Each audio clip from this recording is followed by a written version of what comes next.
Katulad nito, mga kababayan. Katulad nito sa nangyari kay Toby Chanko.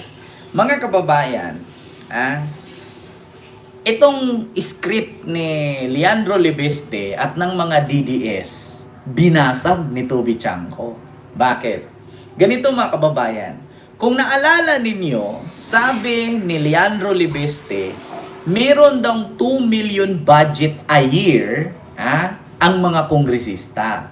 At pinaliwanag naman ito ni Congressman Puno ng Antipolo na yung 2 billion na yan ay nasa kongresista na yan kung kukunin niya o hindi. Kasi ito po'y ginagamit sa mga Christmas party sa barangay. Kung meron kang 30 ka barangay, i-divide mo yung 2 million na yan, i-distribute mo yan kada barangay mo. Pang Christmas party yan ng mga barangay opisyales. Sabi ni Puno. So ngayon mga kababayan, eto na. Sabi ni Leandro, hindi ko nga tinanggap yung sa akin sabi niya. Ngayon, tinanong si Leila de Lima, sabi naman ni Leila de Lima sa tanong ni Ted Pailon at ni DJ Chacha, na sabi ni Leila de Lima, wala naman akong natanggap at hindi ko naman yan alam kasi kakapasok nga lang niya. So, paano nga ba naman makatanggap si Leila de Lima? Ikakapanalo lang naman noong Mayo. So, ngayon mga kababayan, binasag yan ni Toby Chanko. Alam niyo, sabi ni Toby Chanko, mga kababayan, mali si Leandro Libeste. Kasi ang pagkakaalam ko, every may holidays or every may event, may tag 1.5 million ang kongresista. Patay! Bakit 2 million lang ang sinasabi ni Leandro? Meron naman palang tag 1.5 million. Kada may undas, Pasko, Bagong Taon, at ano pang mga event sa government. Nako, ito pa. At take note, take note mga kababayan, hindi lang nangyari, mga kababayan, hindi lang nangyari sa administrasyon ni PBBM. Nangyari din sa administrasyon niya ni Digong noon pa. Nako, noon na pala yan ginawa mga kababayan. Sa administrasyon pa lang ni Digong, bakit kayo pumuputak sa 2 million bonus a year, samantalang kay Digong, every may holidays, may 1.5 million matatanggap ang kongresista. Nako, eto mga kababayan Asaan yun? Asaan yun? Ito. Ito mga kababayan. Nang masunog. Ito po yun mga kababayan. Sabi, what sounded like a Christmas bonus for lawmakers has turned into a spending controversy. House leadership denies any such payout. Batangas 1st District Representative Leandro Leviste claims lawmakers are set to receive around 2 million pesos each. He knows this comes during the signing of the 2026 General Appropriations Bill on top of regular salaries and office budgets. House Deputy Speaker Ronaldo Puner clarifies the funds are not a Christmas bonus. They are additional district funding for holiday-related needs. The money is recorded and subject to government audit. For taxpayers, the spotlight is on transparency and congressional spending as the new national budget moves toward implementation. So yun po yun mga kababayan, ang sabi ni Libeste. Ngayon pinaliwanag nga ni Puno na hindi po ito Christmas bonus. Ito po ay mga para sa constituent. So ngayon mga kababayan, binasag yan ni Toby Chanko. Pakinggan ninyo mga DDS, yung mga DDS, binasag ni Toby Chanko yung mga script ninyo para masira si PBBM. Ito, pakinggan ninyo. Sa panahon pa ni Digong, ginawa na yan. Ito Hindi na raw bago ang higit 1 milyong pisong allowance para sa mga kongresista ayon kay Congressman Toby Chanko. Ayan na. Pero paglilinaw niya, ginagawa na ito bago pa man ng Administrasyong Marcos. Patay! Ang detalye sa Agenda Weekend Report. Ivy Reyes. Nililinaw ni Toby Chanko. Sisiraan nyo si PBBM sa 2 million a year? Samantalang sa panahon ni Digong, tag 1.5. Kada holiday, undas, Pasko, Bagong Taon, Araw ng Kagitingan, every holidays yan, may 1.5 million matatanggap ang mga kongresista. Sa panahon pa ni Digong yan, ha? Tapos ngayon kay PBBM, 2 million na wala pang kasiguraduhan, i-issuehan ninyo. Ito si Toby Chanko, ayan, pahamak din to si Toby. Ito, si Toby Chanko na mismo nagsabi, pakinggan nyo. Hindi na raw bago ang higit 1 milyong pisong allowance para sa mga kongresista ayon kay Congressman Toby Tiangco. Ayan na. Pero paglilinaw niya, ginagawa na ito bago pa man ng Administrasyong Marcos. Ala. Ang detalye sa Agenda Weekend Report. Sunog. Ivy Reyes.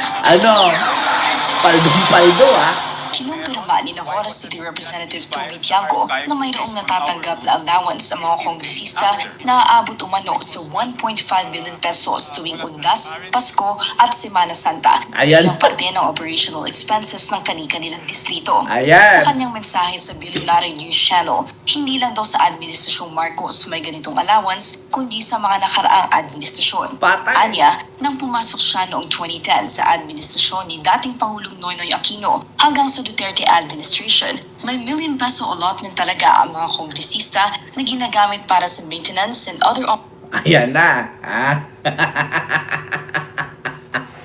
Kita nyo, mga kababayan, mismo sinabi ni Toby Chanko, bakit kayo magbibase dyan sa 2 million a year? Kaliit niyan.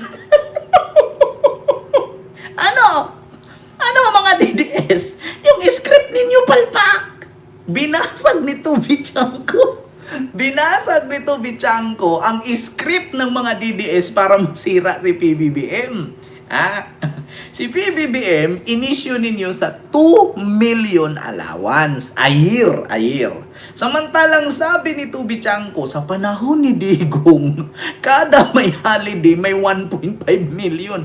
Putang ina nyo, hindi nyo sinilip sa panahon ni Digong. Sa panahon ni PBBM, sisilipin nyo kaliit-liit na wala pang kasiguraduhan. Ito si Toby Chanko. Sasabihin na naman ni Toby Chanko to, bakit mo alam? Kasi nakatanggap ako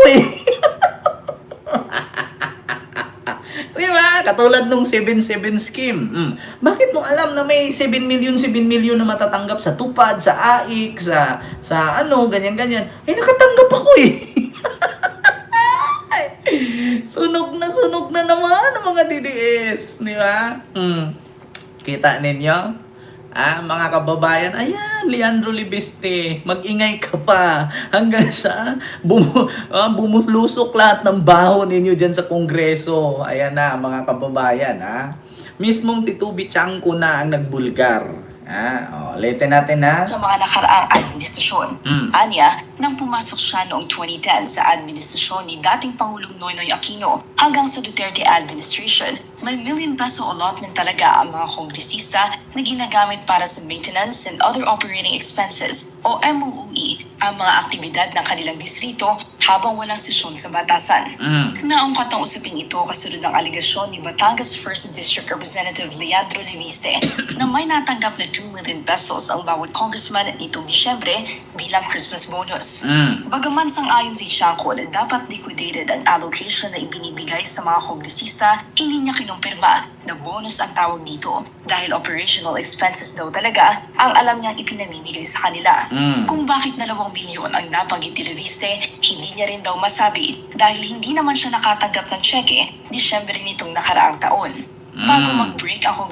Kita nyo, mga kababayan? So, ibig sabihin, yung nilabas ni Libeste, pili lang ang nabibigyan. Kasi ultimo si Laila de Lima wala. Si Toby Chanko wala rin. Tapos sabi naman ni Erese, wala din daw siya. Kasi kung 2 million lang sa isang taon, kunti lang. Hindi kasya. Kasi kung 2 million bonus yan, paano daw yung empleyado ng opisina ni Erese? Isasahod pa nga lang daw ng kanyang mga staff ay 600,000 na sa isang buwan. Kung 2 million lang ang bonus, sa staff lang yun mapupunta. Walang mapunta sa kanya.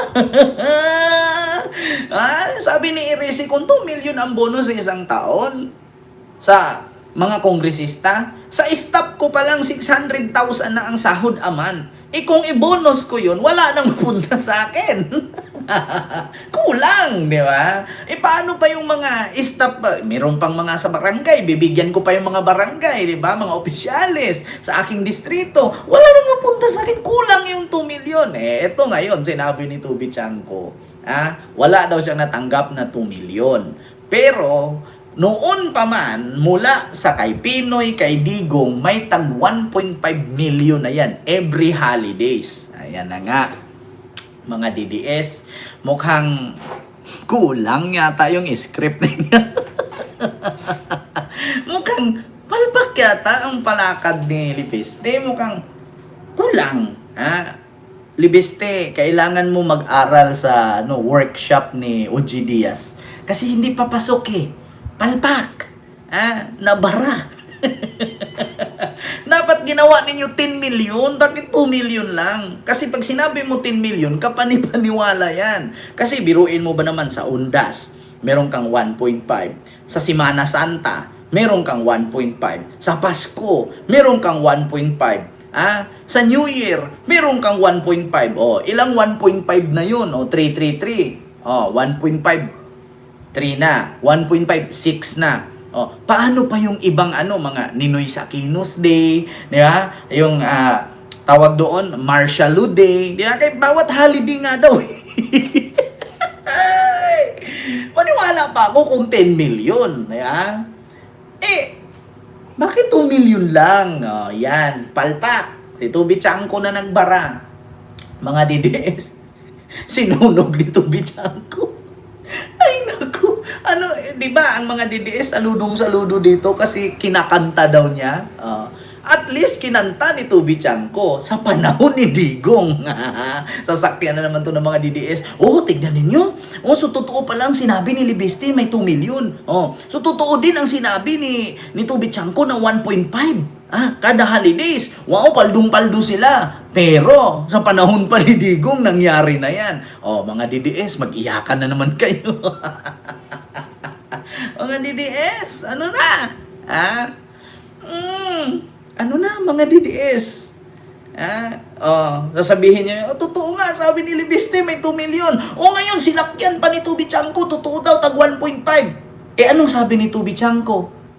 Sa panahon pa ni Digong, nangyari na yan. Di ba? Sa panahon pa ni Digong, nangyari na yan. Sige, sakyan ninyo si Tubi Chanko. Okay lang, sige, sakyan ninyo. Sa panahon ni Digong, nangyari na yan. Di ba? Ano na? Sasabihin na naman ito ng mga DDS, oo nga naman mapag-isip-isip yan sila. Oo nga naman kung sasakyan natin si Tubi Chanko, masisira naman ang pangalan ni Tatay Diggs dito.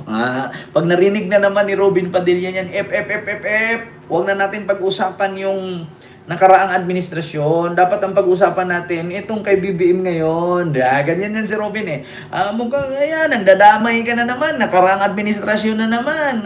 Bakit hindi tayo to the future? Ganyan lagi sinasabi ni Robin. Tigilan nyo na, pati si Marcolita. Huwag nyo na pag-usapan yung nakaraang administrasyon. Pag-usapan natin yung ngayon. So kung ngayon, sisilipin ninyo. Yung nakaraang administrasyon, hindi. Kaya nga nangyari kay Manny Pacquiao yan Noon, sinabi ni Manny Pacquiao, yung rock knitting sa Baguio na pinangunahan ni Pulong at ni Eric Yap, 9 billion pa lang yan. Ngayon, nung sinabi na ni Pacquiao, ang sabi ni Digong, wala. Sabi mo sa akin kung saang ahensya yan. Kasi kung hindi mo may pakita, sabihin ko sa taong bayan na huwag kang iboto kay you are a liar. Sabi niya. Tapos ngayon, nagugulat kayo, yung 9 billion na binulgar ni Manny Pacquiao, 36 billion na ngayong 2025. At anong nangyari? Kung hindi totoo sinabi ni Manny Pacquiao, bakit na-praise ni PBBM ngayon ang ari-arian at yaman ni Edvic Yap at Eric Yap mula sa himpapawid sa lupa at mga businesses nila? Diba? Ayan na mga kababayan. Ayan na nga. Ay nako. Yan ang mahirap sa inyo. Mismong si Tubi Chanko na ang nagbulgar sa katiwalian. Hindi lang 2 million, 1.5 million kada holidays. Nag-umpisa pa yan sa administrasyon ni Duterte hanggang ngayon. Di ba? Nako, Leandro Libeste, palpak na naman yung script mo. Kulang. Kulang. Di ba? Nako, eto na, mga kababayan. Wala na.